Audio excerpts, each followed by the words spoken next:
Today I'm going to be unboxing and trying out some of the items inside of this grill cleaning kit.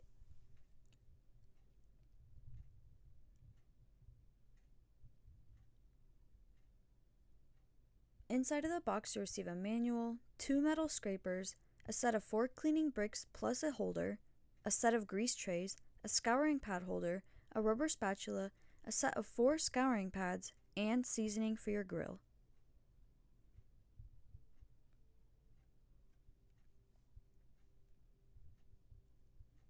I started off by cleaning off all of the buildup and grease with the metal scraper.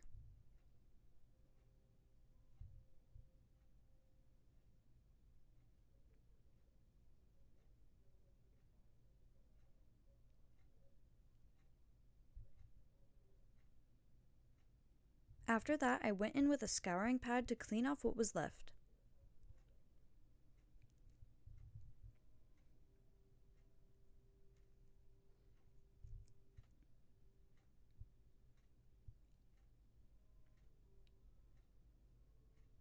And lastly, I went over everything with a cleaning brick to ensure that the griddle was clean and smooth.